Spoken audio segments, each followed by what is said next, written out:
But this isn't a car ride. No, I'm actually driving my car. Can't you tell I'm actually driving my car? I do not advocate drinking and driving. This is wrong. Okay, no, in all seriousness, it was raining out and I didn't want to focus on my camera while I was raining and the roads were slippery and it was going to get dangerous. So, yeah, reviews for the ride home this time is going to be reviews from Tom's bedroom. I didn't see Borderlands. In all seriousness, I saw 3 movies today. I had a rare day off. So I went and saw 3 movies that I've been waiting to see for a long time, but haven't had the chance to actually go see. Those movies being The Theory of Everything. Then I went and saw Foxcatcher. And then I went and saw Birdman. And I just put the links there. So now if you want to rehear my thoughts on one of them, you can click to the other one. Ooh, the magic of YouTube. The first movie I went and saw was The Theory of Everything, which is the adaptation of Jane Wilde's first book about her marriage with Stephen Hawking. It follows Stephen Hawking's college days up until the present day, both from the perspective of him and of his wife. And that's a big problem, actually, because I really wanted to love this movie. I really wanted to get into it, but I just couldn't. And the problem for me was that it focused too much on both of them. The intrigue for these two comes from each one of them, each one of their sides of the story. Stephen Hawking's, of course, being his fight with ALS, while also being arguably the most important scientific mind in history. And while also being Stephen Hawking, coping with his life and coping with day-to-day activities with his medical condition. But the other story there is about Jane. Here's a woman who did give her life to this man, perhaps even a bit naively, as the movie kind of showed it, a bit idealistically, and then realized just how difficult it was going to be. And I see merit in both of these stories, and I absolutely see a merit in telling Jane's side of the story. I think that it would be a fascinating side of the story to tell. But they can't be in the same movie. Neither one of them got enough intrigue or time. It felt like I was just watching exposition. And where I wasn't watching exposition, because it spent very little time building up any character at all, it felt Hollywood. It felt forced romance. It felt forced, plot contrivances rather than the weight that they actually had. That, and it also just doesn't seem to know who it wants to hold up and who it wants to leave to the side for a little bit. Not that either one deserves to be left alone, but there needs to be a focus. There needs to be a point where you just say, this is what the movie's going to be about. Is it going to be about Jane, or is it going to be about Stephen Hawking? And you can pick either one, but you need to pick one. It leads to a story that just feels like narrative rather than any heart. And there is a lot of heart, especially in the Stephen Hawking part of it. I think that's kind of how they wanted to focus. It was more about Stephen Hawking than about Jane. Jane's story, to me, felt very forced, very Hollywood, and it's not. It's a true story. It shouldn't feel that way. We should feel the weight of the decisions that she's making. We should feel the power and the fear of making a mistake that she obviously outlines. I never read the book. What a shock, I didn't read the book. I can't imagine this woman, this amazing woman, not feeling anything, not having any emotion to speak of. That's not a discredit of Felicity Jones, who is wonderful, so is Eddie Redmayne. That's a discredit to the script. And the script did not reel me in the way that it should have, and I really wanted it to. It turned into just a screaming of exposition, and hoping that there would be a little bit of heart left. And that didn't really work for me. So, Theory of Everything is definitely not bad. It's far from bad. It's just not what I was hoping for it to be. And I wish that it spent more time focusing on one or the other. That would have really sold it for me.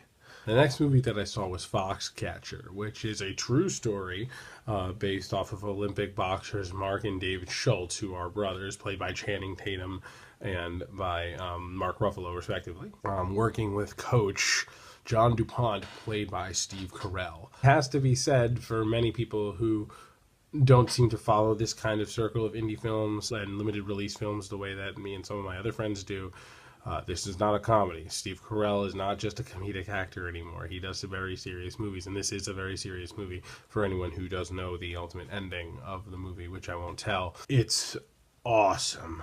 It's just so good. I did see this with a friend of mine, and she was terribly bored.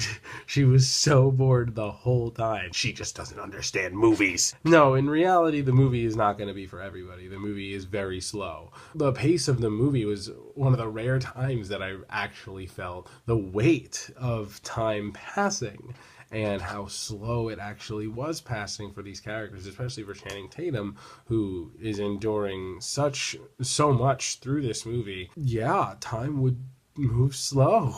And yes, the ending would come out of nowhere very quickly. It's an amazing movie. It really is. It was essentially about Channing Tatum trying to make a name for himself over his brother after his brother seems to really steal the limelight from the 1984 Olympics.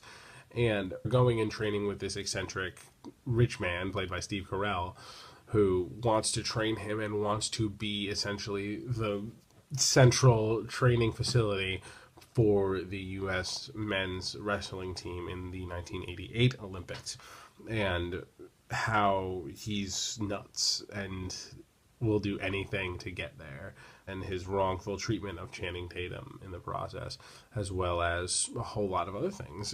There's a lot going on in this movie, despite its slow pace, but the pace was creepy pace. It was nice and slow, and it was so quiet most of the time. There wasn't a lot of dialogue, but when there was dialogue, it was really impactful and really meaningful, even when there didn't seem like there was really all that much to say. It should also be said that Channing Tatum, at this point, is still fighting the idea that he's a real, for lack of a better word, actor.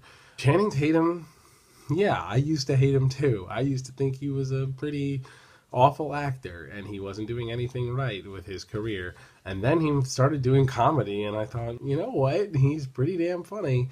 But then he was in Side Effects. I hated the movie Side Effects, but it was the first time I realized, wow, maybe he can really act. And this is going to be the movie that I think will really push him forward, finally, in a lot of minds, that he can actually act. Even if he is playing a kind of brutish character, which for him we've seen him play before, he's just so good at it. And he's so quiet about it. And when he has his moments of yelling, they're just very meaningful. And you can tell he's frustrated. And you can tell he's angry. And it's great. Mark Ruffalo is also great as always. I'm still surprised by the number of people who don't realize that Steve Carell is trying to break out of the comedic roles. He's had his roles. And he's definitely... They're not small roles. But I'm kind of surprised to hear how many people see that his name is on this movie and go, oh, is this a comedy? Steve Carell is amazing. A powerhouse actor in this movie. He's creepy and he's unsettling, and his base makeup is just realistic enough but just off-putting enough that it makes a lot of sense for his kind of character. He also he completely changes his aura, his persona to fit this character of just sheer creepiness, also a little bit of exhaustion and age to battle. I don't want to say much about Foxcatcher because if you don't know the story, then the pace will make so much more sense, and the ending will be so much more impactful when you remember that it is a true story. But Foxcatcher, if you're looking for something slow and creepy, slow and unsettling, this is your movie, and this is the one. And then lastly, I went and saw Birdman, which, yeah, I know I'm a little late in seeing it, but it's unbelievable. It's so good. Basically, for those who don't know what this is, Birdman is a movie that stars powerhouse cast, Michael Keaton, Emma Stone, Edward Norton, Zach Galifianakis. There's a whole bunch more people in there that I'm missing. It's about Michael Keaton playing a washed up superhero actor, somebody who played superhero in famous action film series. Get it? Batman. His attempt to write, direct, and star in his own Broadway show as kind of a last proof to himself that he is not worthless, that he has meaning and purpose, and that he is not just a washed up superhero actor. This movie is a lot like Midnight in Paris, not in how it's funny, not in the sense of humor, not in the script, but what it made me feel as an artist. Because if you don't know that about me, I am a musician and a performer, and a wannabe movie critic. A wannabe movie critic, that's the important thing to remember. This movie has a strong message, especially for artists who kind of criticize these people that are either one-hit wonders or, actors who have had their heyday and is now gone. We don't give them a chance because we think they're dead. This is such a strong message for that group and such a strong message for artists in general. It just has this great idea and this great moral to push, but never becomes preachy about it. It's all shot in this great, like, single tracking shot style that also brilliantly demonstrates the passage of time without being jarring or uncomfortable or weird. And then there's all these little plot threads that just kind of happen. One really great one involving Edward Norton, who plays an actor who's brought in on the last minute to play on the opening previews of this show. He's just hilarious. He's also, like, not very nice, and that makes it even funnier. Emma Stone is as charming and beautiful as always while playing ex-drug addict, and she's a powerhouse. She has one really great long rant to Michael Keaton that was fascinating to listen to just because she's amazing. And then Michael Keaton, who, yeah, I'll admit I forgot about. I haven't seen him in anything that I can think of off the top of my head. I wasn't somebody going in going, hey, Michael Keaton, he doesn't act anymore. But I did go into it thinking, I understand the casting choice if that's the moral that I think it's going to take. And it did. And he was great. He was really actually pretty damn great in it.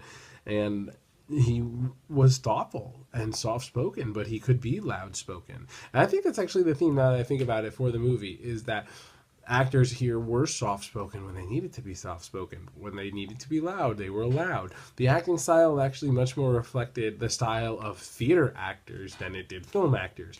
And that's a noticeable difference, and it works. It works really, really well for this style of film, especially because the camera style was all really up close. It made you feel claustrophobic. It made you feel tight and trapped, and that's a great metaphor for the work that he's doing. And especially when we think of Broadway, when we think of Broadway plays, we think that you've made it. You think that this is the ultimate success for a lot of actors.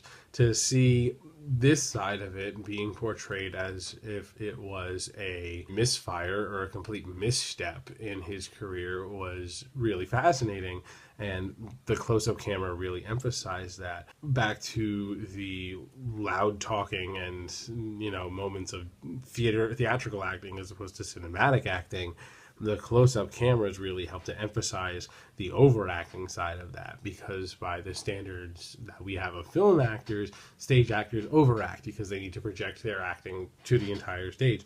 And we see that in just enough to be funny and a little awkward, but not so much that it seems gimmicky. Everything about this movie just was so good to me, especially the music. The music is the best part. Most of it's just a drum set playing these weird tribal inspired but jazz inspired fills.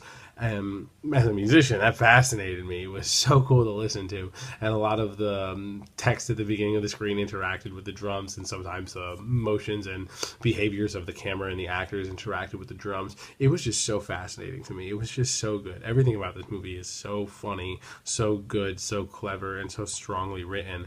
If you are an artist, this is the movie that I think of the year that you should go see.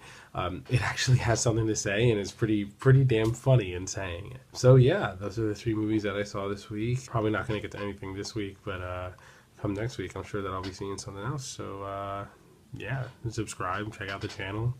Head to my blog a little bit later today, and you'll see reviews for all 3 of these.